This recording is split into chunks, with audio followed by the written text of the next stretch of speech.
मुसलमानों ने किसी संपत्ति को आग नहीं लगाई थी, न ट्रेनों को जलाया था, न स्टेशनों को। सरकार वही रवैया अपनाएगी जो मुसलमानों के साथ अपनाया गया था? क्या धर्म क्या हमें इस तरीके की शिक्षा देता है? सुनना खलकनाकुम मिन ज़करिन व उन्सा, ये लोगों हमने तुम्हें एक पुरुष और एक स्त्री से पैदा किया, यानी संसार का बसने वाला हर इंसान खूनी रिश्ते का निज परोवे तु गणनालक चेत साम उदार चरिता नाम वसुदेव कुटुंबकम। ये मानवता और इंसानियत के पैगंबर थे। समस्त सृष्टि जो है वो परमेश्वर उस अल्लाह का लोगों के अंदर प्यार फैलाएंगे, मोहब्बत बांटेंगे, मोहब्बत की शिक्षा दी जाएगी, तो हमारे कॉलेज में भी जो हमारे बच्चे स्कूलों से निकलेंगे वो इसी सच्चा के साथ निकलेंगे।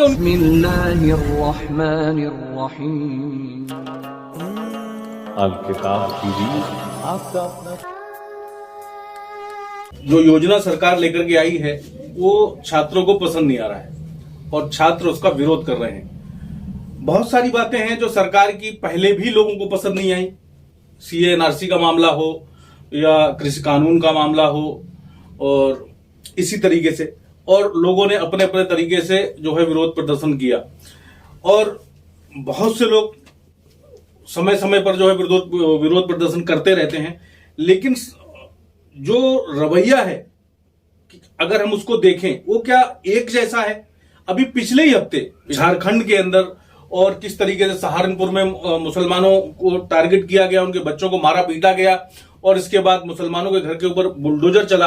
अगर पिछले हफ्ते से ताजा हालात हैं इसको अगर हम कंपेयर करते हैं तो कहीं से कहीं तक तुलना नहीं की जा सकती। मुसलमानों ने किसी संपत्ति को आग नहीं लगाई थी, न ट्रेनों को जलाया था, न स्टेशनों को लूटा था। लेकिन अगर हम आज 2 से 3 दिन की बात करें, जो आज देश का माहौल है उसमें कितनी ट्रेनों को जलाया गया है, कितनी ट्रेनें कैंसिल हुई हैं, कितने मुसाफिरों को जो है परेशानी का सामना करना पड़ रहा है। स्टेशन के टिकट काउंटर पर जो पैसे होते हैं उसको लूट तक लिया गया है। तो क्या सरकार वही रवैया अपनाएगी जो मुसलमानों के साथ अपनाया गया था? क्या इनके घरों पर बुलडोजर चलेंगे? लेकिन हम देखते हैं तो आज हम भेदभावपूर्ण जो है रवैया अपनाते हैं। सरकार के कानून, सरकार की नीतियां हर एक के साथ एक जैसी होनी चाहिए। क्या इन लोगों के भी पोस्टर होल्डर लगेंगे जिस तरीके से मुस्लिम बच्चों के लगे थे? क्यों हम नफरत परोस रहे हैं इस तरीके से, और हम धर्म के नाम पर जो है ये सब कर रहे हैं? धर्म क्या हमें इस तरीके की शिक्षा देता है? जो लोग भी नफरत परोस रहे हैं, इंसानों को बांट रहे हैं भाषा के आधार पर, जात के आधार पर, छुआछूत के आधार पर या धर्म के आधार पर, और जो लोग भी आग लगा रहे हैं उनके खुद के घर भी नहीं जलेंगे। हम आगे देखेंगे हम कैसे भारत का निर्माण कर रहे हैं, हम कैसा भारत तैयार कर रहे हैं। क्या यही धर्म है? धर्म हमें क्या शिक्षा देता है? इस पर हमें सोचने और समझने की जरूरत है, हमें गौर करने की जरूरत है। धर्म क्या कहता है? धर्म जोड़ने की शिक्षा देता है, धर्म तोड़ने की शिक्षा नहीं देता। धर्म प्रेम, मोहब्बत, समानता, भाईचारा की शिक्षा देता है। अगर पवित्र कुरान के अंदर देखें तो पवित्र कुरान के अंदर अल्लाह सुब्हानहू तआला ने हर इंसान को खूनी रिश्ते का भाई बतलाया है। पवित्र कुरान की सूरह नंबर 49 और आयत नंबर 13 के अंदर अल्लाह सुब्हानहू तआला ने फरमाया है कि या अय्युहन्नासु इन्ना खलकनाकुम मिन ज़करिन व उन्सा, ये लोगों हमने तुम्हें एक पुरुष और एक स्त्री से पैदा किया, यानी संसार का बसने वाला हर इंसान खूनी रिश्ते का भाई है। ये शिक्षा धर्म देता है। लेकिन हम बांटने की शिक्षा देते हैं, ये तो विदेशी है, ये मुसलमान है ही नहीं, मुसलमान ऐसे हैं, मुसलमान वैसे हैं। लेकिन अगर हम देखें सनातन धर्म को, तो सनातन धर्म क्या शिक्षा देता है? सनातन धर्म का एक श्लोक है कि अयम निज परोवे तु गणनालक चेत साम उदार चरिता नाम वसुदेव कुटुंबकम। ये तेरा है, ये मेरा है। इस तरीके का जो बात है ये छोटी सोच वाले लोगों का काम है, जो घृणित सोच रखते हैं, ये उनका काम है। उदार चरित्र के जो लोग हैं उनके लिए तो सारी धरती ही एक परिवार है। और यही बात अंतिम ईश्वरीय संदेष्टा हजरत मोहम्मद सल्लल्लाहु अलैहि वसल्लम ने जो है हम लोगों को बतलाई है, शिक्षा दी है, तमाम मानवता को, तमाम इंसानियत को, क्योंकि तमाम मानवता और इंसानियत के पैगंबर थे। समस्त सृष्टि जो है वो परमेश्वर उस अल्लाह का परिवार है, और अल्लाह को सबसे प्रिय वो मनुष्य है जो उसके परिवार के साथ प्रेम, भलाई और का मामला रखता है, अच्छाई का मामला रखता है, उनके साथ उससे सलूक से पेश आता है।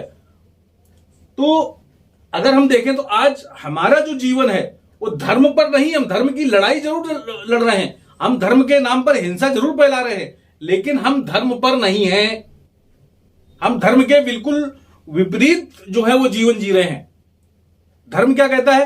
गोस्वामी तुलसीदास जी ने चौपाई लिखी है कि परहित सरिस धर्म नहीं भाई और परिपीड़ा सम नहीं अधमाई, कि परोपकार और दूसरों के हित करने जैसा जो है वो कोई धर्म नहीं है, यही असल धर्म है। और दूसरे को पीड़ा पहुंचाना, दूसरे को तकलीफ देना, उनके दिल को आघात पहुंचाना, उनके दिल को चोट करना, ये जो है ये अधर्मी इंसान का काम है।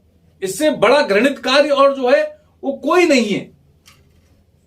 उस मालिक ने, उस अल्लाह ने सारी चीजों को जो उसने सृष्टि की रचना की है वो हमें यही शिक्षा देती है कि लोगों के काम आओ, लोगों के फायदे की बात करो, लोगों के भले की बात करो। हम अपनी बॉडी पार्ट्स से लेकर के पूरी सृष्टि पर गौरव फिक्र करें, जो उसकी प्रकृति है उस सबके ऊपर उस मालिक ने एक ही शिक्षा दी है। पेड़ पौधे हो, नदी हो, हवा हो, सूर्य हो, सितारे हो, ये जितनी भी चीजें उस मालिक ने बनाई हैं वो सारी की सारी दूसरों की भलाई और फायदे के लिए निरंतर काम कर रही हैं। एक मैं आपको कहानी सुनाता हूं, एक गुब्बारे की कहानी। एक मीटिंग चल रही थी और उस मीटिंग के अंदर 40 से 50 लोग भाग ले रहे थे। तो हर गुब्बारे पर जितने लोग मीटिंग में शिरकत कर रहे थे सबका नाम लिखा गया और नाम लिखने के बाद उसको एक कमरे में छोड़ दिया गया और सबको बोला गया कि जाओ अपने अपने नाम का गुब्बारा जो है वो लेकर के आओ। तो और देखते हैं उसमें कौन विजयी होता है और कौन जो है फर्स्ट नंबर पे आता है। सब लोगों को कमरे में बंद छोड़ा गया, सब अंदर गए और हापाधापी थी। सबको प्रथम आने का जो था कि मैं पहले नंबर पे आऊं, मैं पहले नंबर पे आऊं, तो सब हापाधापी में थे। तो अत्यधिक समय लग गया, बहुत ज्यादा समय लग गया, वक्त ज्यादा लग गया और कम से कम इस काम में उनको 5 मिनट लग गए, 5 से 6 मिनट लग गए अपने अपने नाम का गुब्बारा ढूंढने में। और सब बाहर आए। इसके बाद दोबारा उनसे कहा गया कि अपने जो गुब्बारे थे वो फिर उसी कमरे में जो थे वो छोड़ करके आओ। और उनसे कहा गया कि अब आप जाओ और हर आदमी एक गुब्बारा उठा ले और वो गुब्बारा किसी के भी नाम का हो और जिसके नाम का वो गुब्बारा हो उसको वो दे दे। सारे गए और सबने एक एक गुब्बारा उठाया, जिसका नाम था उसको दे दिया और सबके पास मात्र आधा मिनट के अंदर या 1 मिनट के अंदर जो है बहुत जल्दी वो सबके पास अपने अपने नाम का गुब्बारा पहुंच गया। तो ये सीख हमें बड़ी मिलती है कि हम लोगों के भले, लोगों के फायदे यानी दूसरों के बारे में सोचना शुरू कर दें। अपना फायदा छोड़ करके लोगों के फायदे के बारे में सोचना शुरू कर दें, उनके की फिक्र कर लें, तो जो है हमारे देश को, हमारे राष्ट्र को और इस विश्व को जो है तरक्की करने से, उन्नति करने से जो है कोई रोक नहीं सकता है। लेकिन आज अगर हम अपने आसपास के जीवन को देखें, अपने लोगों को देखें, तो आज तो हम ऐसा जीवन जी रहे हैं कि आज हम आपदा में अवसर तलाश करते हैं। ये तो जी मेरे कारोबार करने का मौका मिल गया। आज हमारी जीवन, हम ऐसी मानसिकता के साथ जी रहे हैं और बात करते हैं बड़ी बड़ी, बात करते हैं धर्म की और बात करते हैं इंसानियत की, बात करते हैं बड़े बड़े त्याग की और लेक्चर देते हैं और बड़ी बड़ी पोस्टर लिखते हैं। लेकिन जब मौका होता है तो हम उसको भुलाने की कोशिश करते हैं कि जी पैसा कमाने का ये तो मौका मिल गया। हम देखें कि अभी पिछले साल कोरोना काल में ऑक्सीजन की कितनी बड़ी किल्लत चल रही थी देश के अंदर, कितने लोग ऑक्सीजन की वजह से दम तोड़ रहे थे। ऑक्सीजन सिलेंडर की मारामारी थी, लोग ब्लैकमेलिंग कर रहे थे, दवाओं की ब्लैकमेलिंग चल रही थी। ये पैरासीटामोल टैबलेट कितने की आती है, इसकी ब्लैक मार्केटिंग चल रही थी। तो हम तो आपदा में अवसर तलाश करने वाले बन गए हैं। हम इन चीजों से बाहर निकले, हम एक दूसरे की फिक्र करने वाले बन जाएं, एक दूसरे के भले की फिक्र करने वाले बन जाएं। उस परमेश्वर ने, उस ईश्वर ने जो कि एक अकेला है, जिसने हम सबको पैदा किया, वो सबका ईश्वर है। ईश्वर अल्लाह, परमेश्वर, रब, गॉड, खुदा, ये अलग अलग नहीं है, उसी एक शक्ति के नाम है जिसने हम सबको पैदा किया, और मरने के बाद हम सबको उसी के पास जाना है।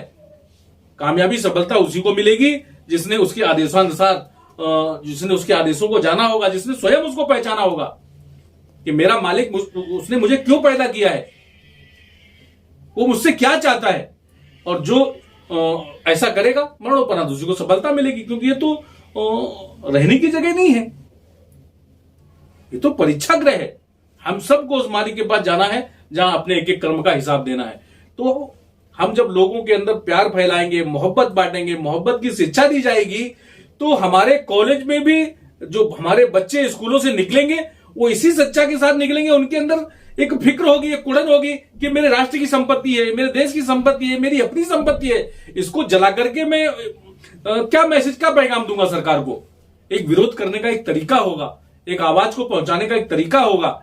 ये कब होगा? जब सही शिक्षा पर आएंगे, सही विचार लोगों तक पहुंचाएंगे। आज नफरत बांट रहे हैं, नफरत परोस रहे हैं, तो नफरत हमारे घरों तक भी आ रही है। अभी भी समय है, अभी भी मौका है कि हम इस तरीके की बातें न करें, और जो है एकता का, मोहब्बत का, भाईचारे का पैगाम लोगों तक पहुंचाएं, समानता की बात करें, समानता के कानून लोगों पर बात करें। यही नहीं कि जी मीडिया भी उसी तरीके की कि एक समुदाय को लेकर हर तरीके से हिंदू मुस्लिम का एंगल ढूंढा जाता है। वीडियो देखने के लिए धन्यवाद। वीडियो को लाइक और शेयर करें और चैनल अलकिताब को सब्सक्राइब करें।